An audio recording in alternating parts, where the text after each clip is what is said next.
Good evening. I'd like to call this meeting of the Zion City Council to order. Clerk, please call the roll. Commissioner Fryerson? Here. Commissioner Holmes? Here. Commissioner McDowell? Here. Commissioner Fisher? Here. Mayor McKinney? Here. Item number 3. Mr. Bremner, would you lead us in the Pledge of Allegiance? Please rise and join in the Pledge of Allegiance to our flag. I pledge allegiance to the flag of the United States of America and to the republic for which it stands, one nation, under God, indivisible, with liberty and justice for all. Thank you, sir.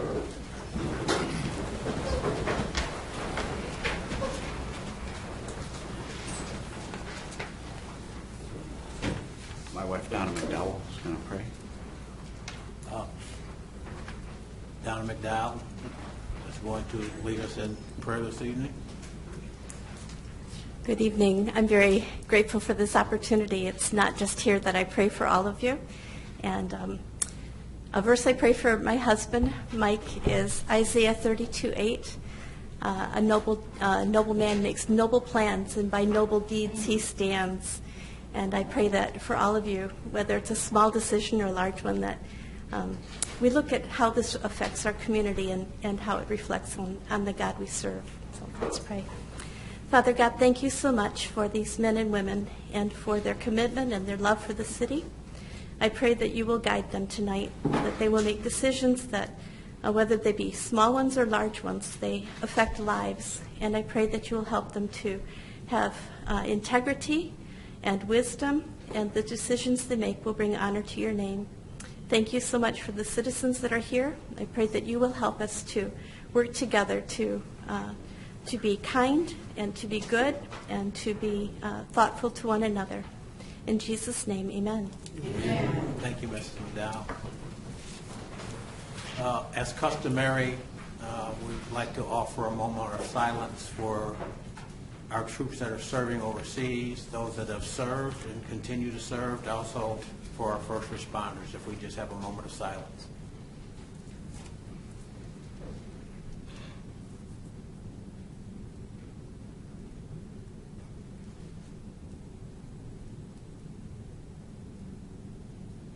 Thank you.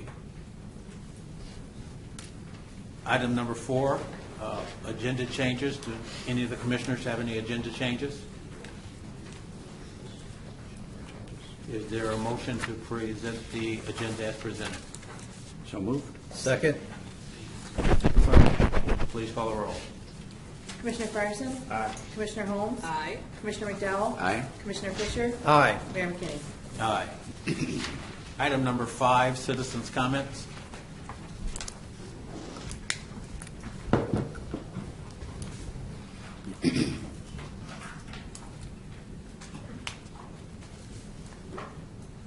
Ron Molinaro. Thank you, Mr. Mayor, Councilman. Appreciate the opportunity today to be here to exercise my First Amendment right. I come here today to speak about the Fourth Amendment and the rental inspection program. As a renter myself, I'm concerned about the ability for, or the fact that the city ordinance forces us to invite a city inspector into our home, where the Fourth Amendment right is absolute if you own a home, but if you're a renter, it is not. And to me, that seems unfair, unconstitutional. I think it's an unintended consequence probably of the ordinance, and so this body has an opportunity to correct it, and I hope that you will. To me, it echoes of the 1850s when your right to vote was dependent on property ownership, and so our right to privacy is dependent on property ownership. So you have an opportunity to decide, is the power of the state more important than the liberties of the individual? And I ask that you amend your program to allow inspections only when properties are vacant. I think the fines that have been assessed, we need to rethink that, because particularly Terry Boone, who's a personal friend of mine, I've spoken to him about it a lot, that we've assessed $114,000 in fines. And he's a gentleman who grew up here, graduated Zion Benton, invested in our community, and now we're going to force him into bankruptcy over his unwillingness to exercise the landlord's right via the lease to go into an apartment rather than the city use the administrative warrant. And I have one final question. This is probably for you, Mr. Vaselli.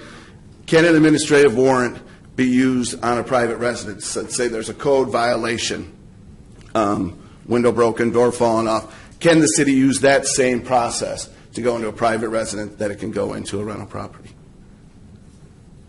Well, this was citizen comments at this point. Okay, that's just something to ponder. Just something to ponder. Then. Thank you, Mr. Mayor. Thank you. I know you guys will do the right thing. Thank you, Mr. Molinaro. Denise Lear.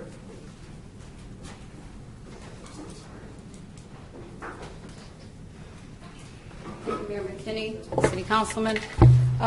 First of all, I am a renter also, and I came about the apartment inspections. I have been renting, I have been a homeowner, I have been a Section 8, but right now I'm in an apartment. I have no objection to the city coming and inspecting. I don't pay for it, but I have no objection.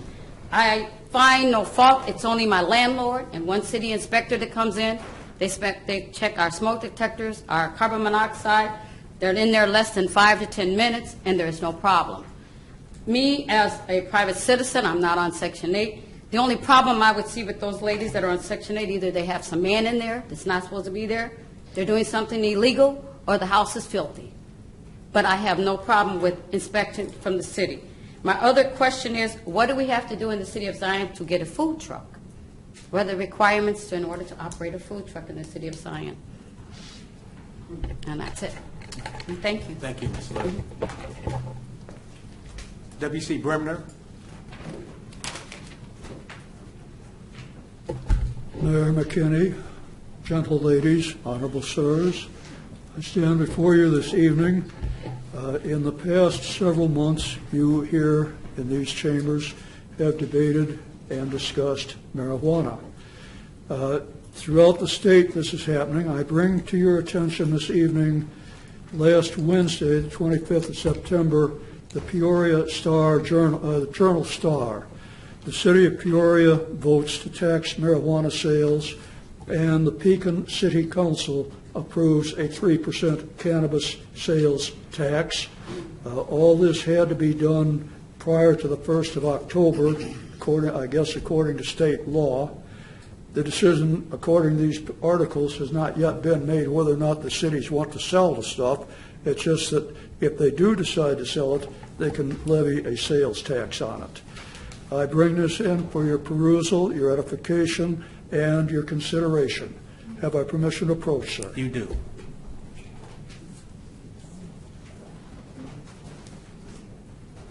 Anywhere else on the top? You can go to the bottom. All right.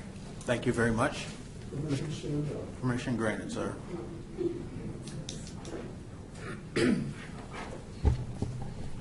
I do thank you for your time, your courtesy, and your attention to this matter.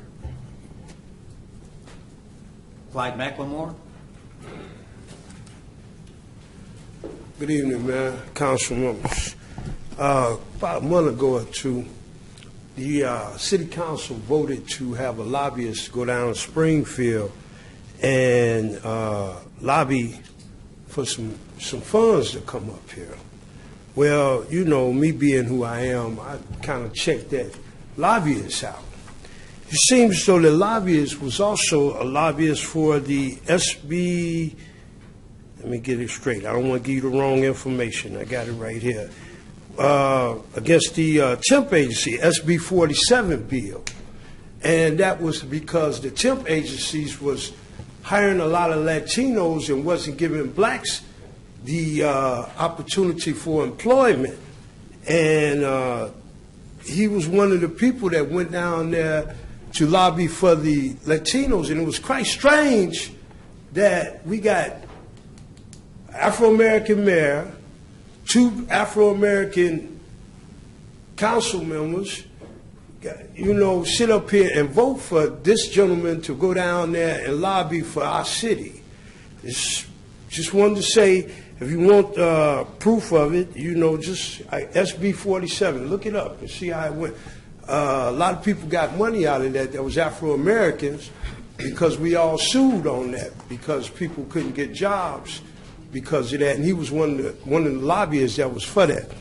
On the other hand, y'all know this is the 1st of October, and today was a day in Dallas. We had an officer found guilty of murder, and tomorrow the sentencing phrase starts. And these are some of the issues that the organization of Black Lives Matter has been working on for years. It's our 4th annual banquet coming up November the 3rd.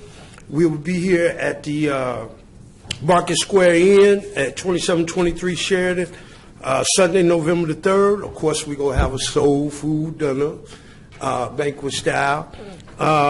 We got Brother Carlos Chavez Jr., president of the Alabama Youth Movement, and our title of our banquet this year is Moving the Millenniums. Carlos was the young man who, I don't know if you remember Black Friday last year when there was a shooting in a mall in Birmingham, Alabama, and an officer of security held the gun on the shooter and held him down, and the police came in and saw an Afro-American with a gun and killed him, and he was trying to protect the people. Well, Carlos was one of the main people that shut that mall down and everything, and even went to jail behind that, a young man, so we asked him to invite him out to come here in the city of Zion. I'm going to give y'all this flyer. I know my time is up. Give y'all this flyer, invite y'all to come out this year.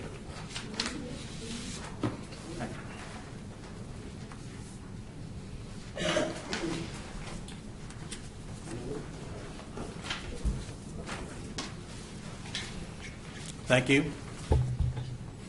Kathy Champagne.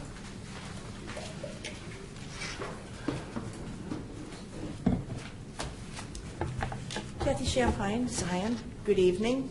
I'd like to talk about rental inspections. I fail to see how this qualifies as a Fourth Amendment violation because it's talking about unreasonable searches and seizures. Nobody's personal property is being searched. This is a safety factor for rental properties. I see it as very similar to restaurant inspections where you inspect the food for bugs, mice.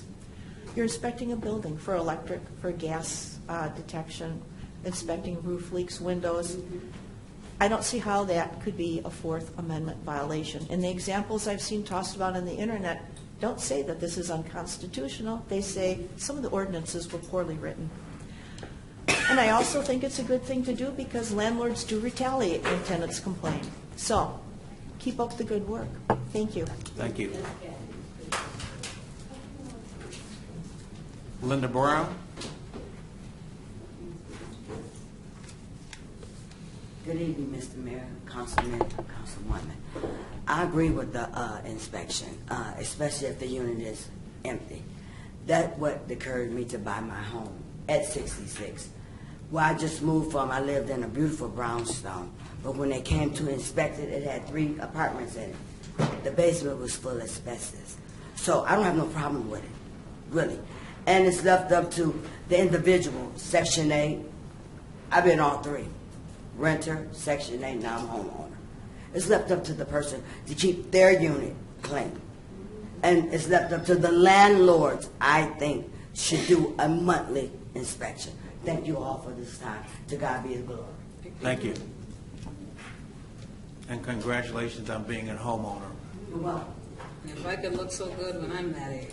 Thank you. Jason Ellis. Stress. Right. Thank you, Mr. Mayor and council members. I have 2 issues and 1 suggestion I'd like some feedback on tonight. The first is the $55,000 contract given to a notorious Mike Madigan lobbyist. The city is broke. We hear that daily, weekly from every one of you. All of a sudden, somehow $55,000 is miraculously available. I understand there could be, and I said could with a ton of doubt, some sort of kickback and state aid and help from this lobbyist. You could also make a lot of money in the stock market. You could win at a gaming establishment. You could win the lottery, so on and so on. The bottom line is the money could have been used, especially in public works, as our streets and infrastructure is crumbling. I understand it's not a ton of money in the grand scheme of things, but every little bit counts.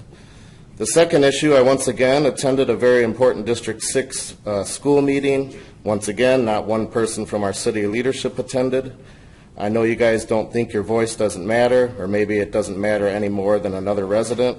I would ask you to stop living that lie. It absolutely matters. It matters more than you'd ever know. Why not attempt to stand with us, you guys are residents yourselves, to put pressure on the school district to improve? Hundreds of teachers are leaving our school districts. Test scores are at the bottom of the state. Their budget bleeds us taxpayers to death.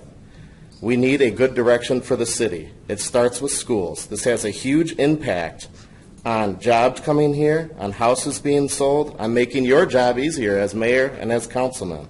Yet, you guys do not show up. You seem to have no interest in helping put pressure on the school board.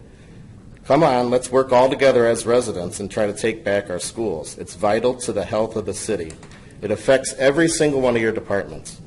Please get involved. I ask you this all the time, and nobody ever shows up. Lastly, a small recommendation. As you are aware, the city's social media forums are quite active. I often hear that it's filled with mostly negativity.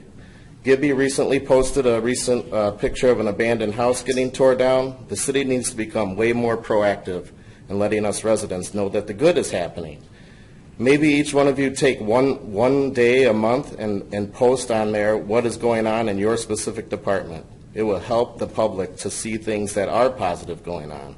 A lot of us don't know what's going on. And I appreciate Gibby for what he does in the city. Thank you. Thank you. Item number 6, consent agenda. Approval of minutes of a regular meeting held on September 17th, 2019 at 7:04 p.m.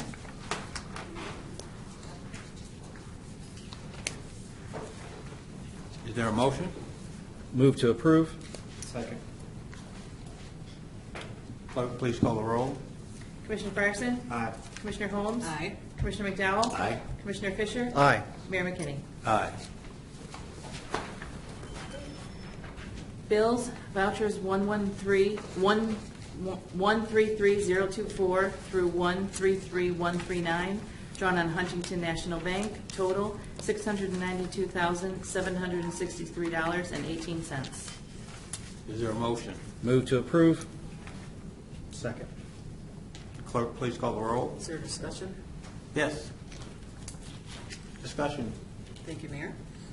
One of the items on here was, I don't know where it is offhand, but LexisNexis. What do we use that for? I mean, I'm in the legal field. I know what it's used for.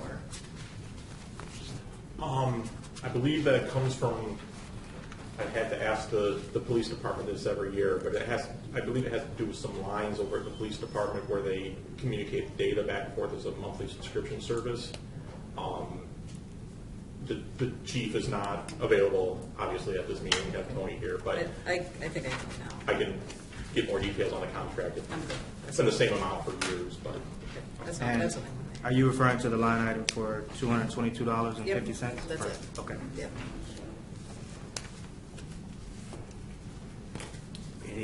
Is there further discussion? Clerk, please call the roll. Commissioner Fryerson? Aye. Commissioner Holmes? Aye. Commissioner McDowell? Aye. Commissioner Fisher? Aye. Mayor McKinney? Aye. Item number 7, consider passing resolution as follows. 7A, approving and authorizing execution of an intergovernmental agreement between the City of Zion and the Illinois Department of Health Care and Family Services per Chief Lewis. Thank you, Your Honor. Initially, we're under a deadline to get this done by October 1st. The Department of Health and Family Services extended the deadline to November 1st, which is going to give us a little more time to evaluate the IGA and the requirements. So I'm asking to table this until the next meeting. I'll make a motion to table this until the next council meeting. Is there a second? Second. Clerk, please call the roll.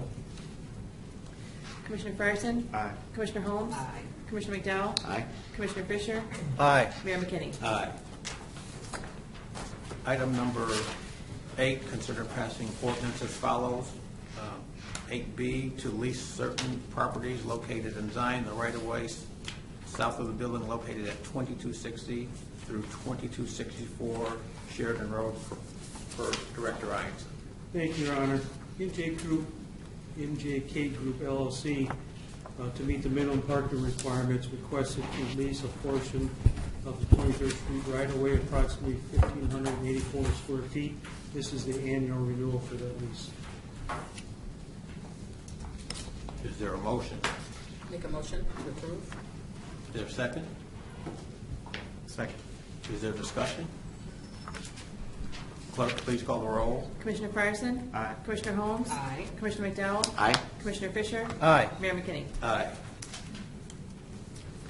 Amending Chapter 94 of the Zion Municipal Code regarding utilities, second reading for Administrator Nabel. Thank you, Mayor and Commissioners. I went into a lot of detail on this on the last meeting, but I'll just hit some of the highlights. This is in regards to a water rate increase for infrastructure purposes. Just to give a little bit of history, recap some of this again. We did not have an increase for a 10-year period from 2003 to 2013. In 2014, there was an increase to basically catch up with the cost of that fund over that 10-year period where the rate wasn't increased. Then there wasn't an increase for a couple years, and then Lake County Public Water District issued a bunch of bonds for the intake pipe that goes out into Lake Michigan. They were worried about it sagging because all of the rocks, and basically there was a bunch of erosion in the lake. They had to issue a bunch of bonds. We're responsible for about 70% of that debt service, principal and interest on those bonds. So that got added to the bills that we get monthly from them. So we had an increase in 2017 for that debt service. But nowhere in that basically 15-year period was there sufficient funds in the rate budgeted for infrastructure. That was just basically the operating costs of the fund and then the debt service that went in there. We have 111 miles of water main in the city, 106 miles of sanitary sewer, and 95 miles of storm. They're buried, up and down the alleys and streets of the city. It's a lot of mileage for a small town. And 60% of that is actually 50 years or older. It costs about $1.5 million to replace a mile of main. So when we're talking about, if we spent $1.5 million a year replacing 1 mile, it would take us 22 years just to replace our infrastructure that's 100 years old.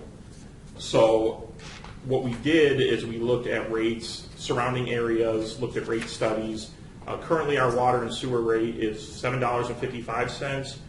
Beach Park and Winthrop Harbors are $9.25 and about $9.50 respectively. Our water rate is actually somewhere around the 2013 average for the area, so we're about 6 or 7 years behind in our water rates. So based on all of this, I am recommending $1.60 per thousand water rate increase. That will be in effect on a residential property of about $20 a month, or $20 a quarter for the average user, obviously based on usage. You can look at your bill and see the gallons usage, multiply that by $1.60, and that'll be the effect. Some are more, some are less. But this ordinance does restrict that for infrastructure use only. So what our plan is to go to the EPA. They have some programs for low interest loans and also forgivable grants basically to try and get more for this money than just putting it all on the burden of the residents. We're hoping that we can do maybe $1.5 million or 1 mile a year to start, where 60% of that may be forgivable. So we might be able to take out a loan to do a $1.5 million project. $700,000 would be our share, which would come from this. $800,000 might be a forgivable loan program to start catching up on this infrastructure.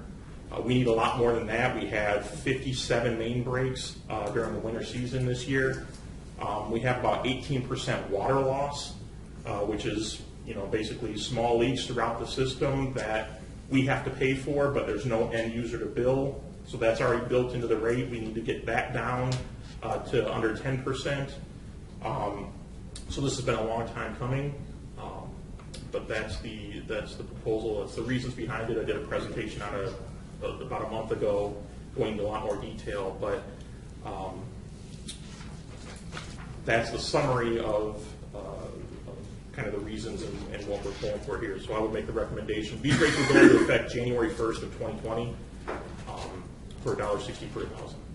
David, is that the information that you shared available to the public, or could it be put on your Facebook? Yeah, I'm gonna, if approved. Yeah. I didn't want to put it out there before it was approved. I'll clean up my bullet points and basically put that in on Facebook, and then we probably could put it on the Public Works section of the website as well. A lot of that information is on there right now, but we can add some of that additional detail. We did have a thorough discussion on this topic at our last meeting, was it last meeting or? Last meeting. Yes. Last meeting. I'm going to make a motion that we approve this rate increase. I'll second. And I have some questions then for David. I think just to clarify, sure, in everybody's mind, because I wouldn't normally vote for a rate increase like this. So the Lake County Public Water has three customers, basically, us, Winthrop Harbor, and Forest Preserve. Correct. And because of the infrastructure issue, probably due to sand erosion on the pipe going into Lake Michigan, they took out a loan, a bond, and they passed that cost on to their customers, which is us, Winthrop Harbor, and Forest Preserve. What is the quarterly cost to us for that bond? It's about $200,000. Yeah, a quarter. So that's what we've been paying for how many years now? Since 2016. Yeah. And Winthrop Harbor addressed this with their residents 2017? Last year. They put in a $27, I think it was late 2017 or early 2018, $27 a quarter fee. Okay, so we've just been absorbing that cost since 2016, and now we're taking action and passing that cost on to our customers.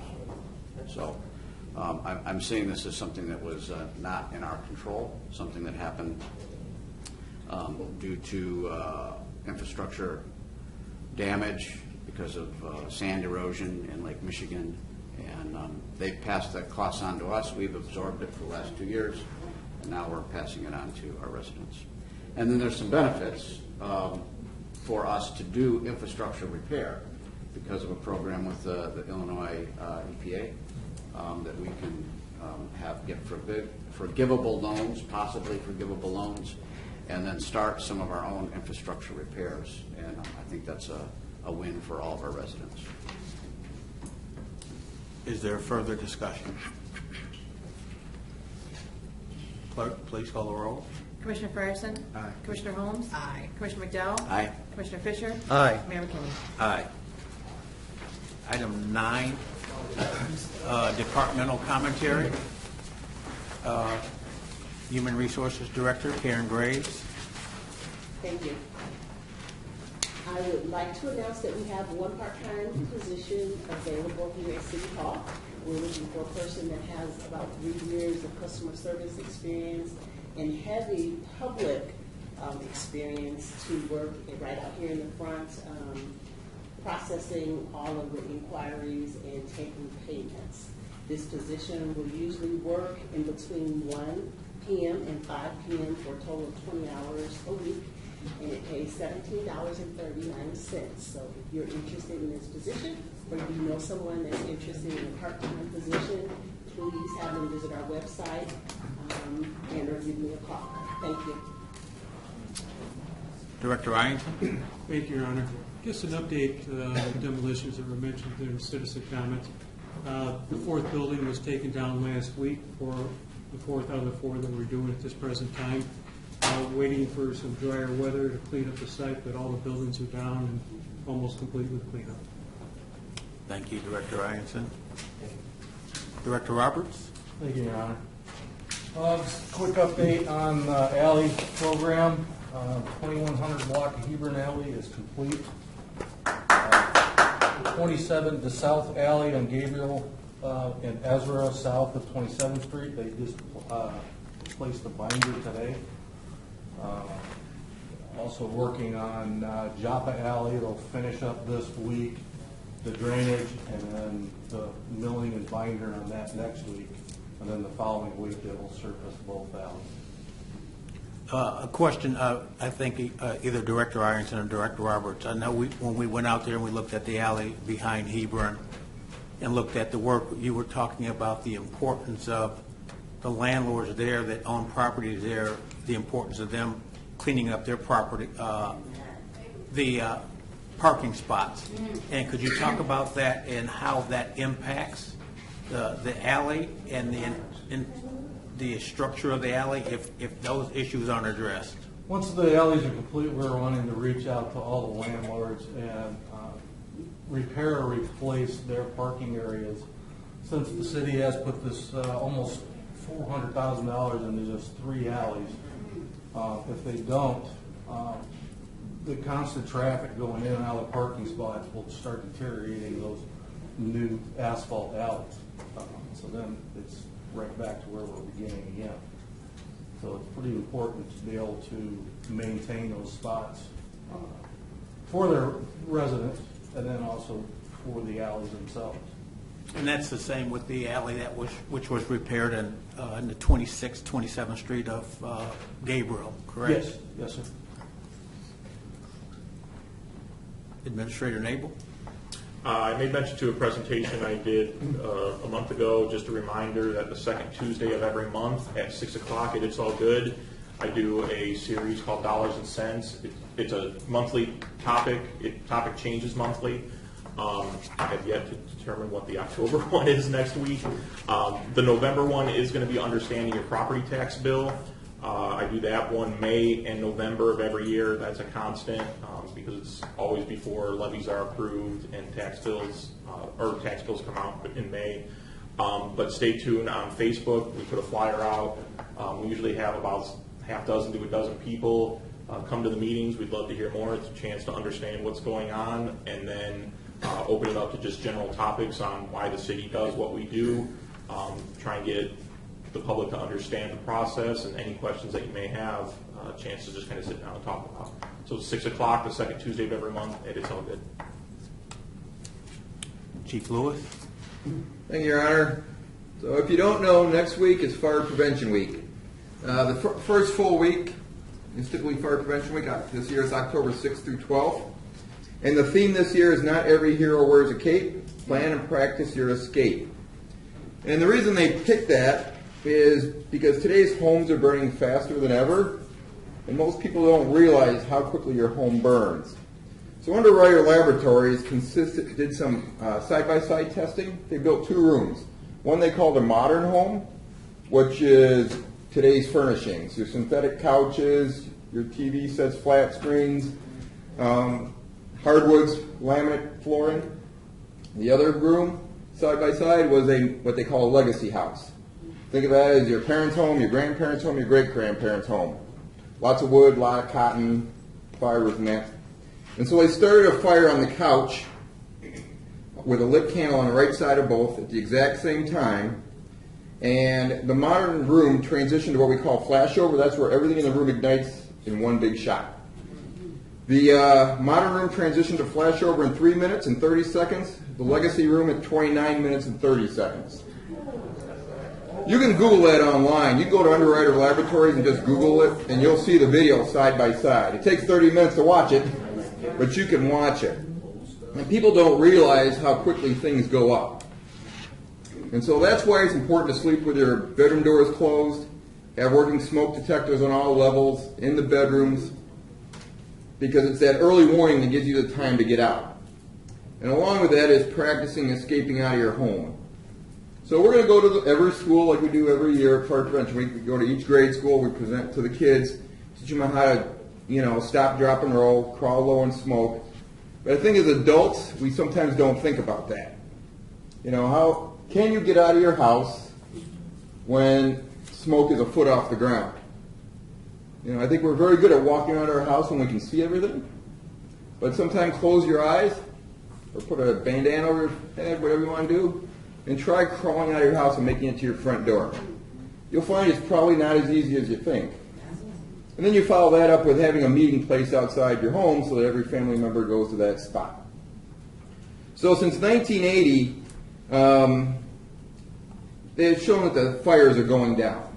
That's a fact. They're dropping because of everything we're doing to fire safety. But what hasn't changed is the number of fire deaths from fires. Even though the number's going down, the number of people dying in fires is staying steady. So go home, make sure you have 2 working smoke detectors, make sure you have a meeting place, practice, and be safe. Oh, let me add, I can do this next week too, next council meeting, but we're having an open house, October 19th, from 10 to noon. This will be my commentary 2 weeks from now too, so if you don't catch it this time, there'll be a repeat performance. But we haven't done one in quite a few years, so we're bringing that back, and if you can make it, come on out. We'll have some demos on some of the different things we do in the fire service. We'll have some static displays of our equipment. Vista Hospital will be there with a display. CTCA, I think Lake County Housing Authority is going to also be there, so it'll be a packed 2 hours in the morning, but it'll be some fun. Now I'm done. Thank you, Chief Lewis. Lieutenant Velarde? Thank you, Your Honor. I don't have nearly that much. Nothing. One of the projects we've been looking at is possibly restructuring our patrol districts or how we assign personnel during a shift. We've been analyzing some of the statistics, and the purpose would be to increase the police presence in statistically higher crime areas. Hopefully this would reduce our response time by redistributing the calls and giving more of an even call load across the officers that are working, instead of having one officer assigned to too many calls having them holding. This would be more efficient use of manpower and resources by using basically a call-based area versus a geographical limit area that we currently use now. We've had the same district boundaries since, I believe it's been for about the past 30 years. It was basically just based on geographical limits, so we're looking at a better way to improve our response time to the citizens in that way. All right. Thank you, Lieutenant Velarde. Just a couple of comments I would like to add. Mr. Ellis, really appreciate your comments about our city making the effort to communicate with our citizens. I think what you've seen here tonight, I know you haven't been here in 5 months, but every city council meeting, we have departmental commentary in which we update what's going on with our roads, what's going on with our building department, with our police and fire department. In addition to that, I know that our building department has constantly gone on to Facebook and also informed our citizens when we're taking down buildings in the area.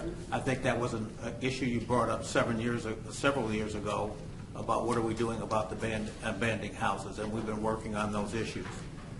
We are also in the process of getting our own Facebook page so that we can continue to communicate better with our citizens and let them know exactly the things that you're talking about, as we've made tremendous progress with patching the roads. I didn't want to put Director Roberts on the spot with how much patching we've done and how much road repair we've done.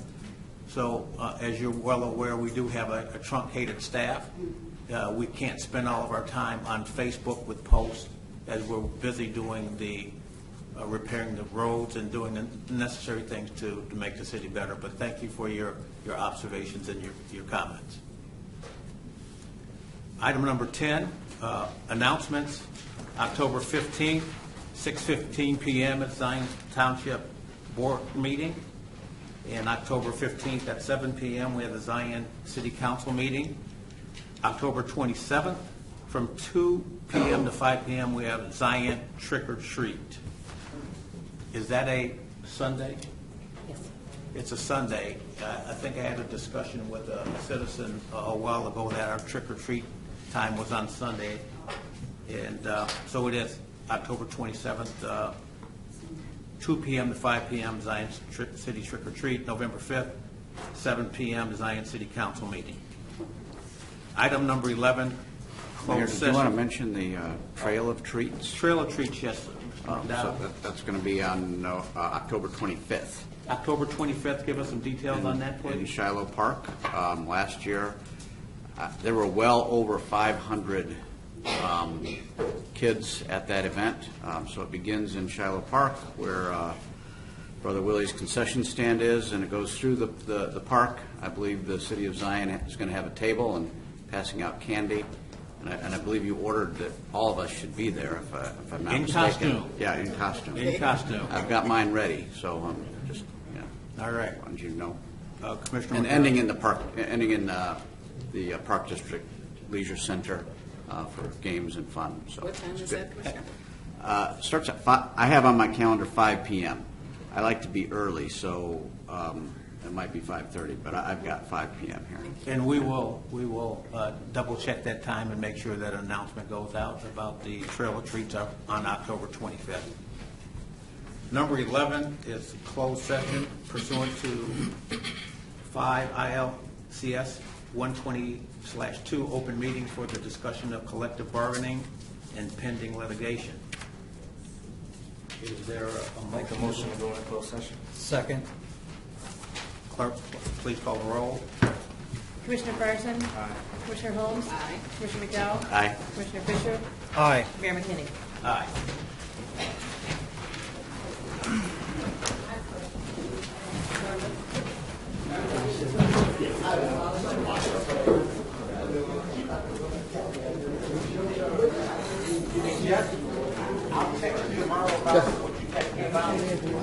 Yep, we have these. I know that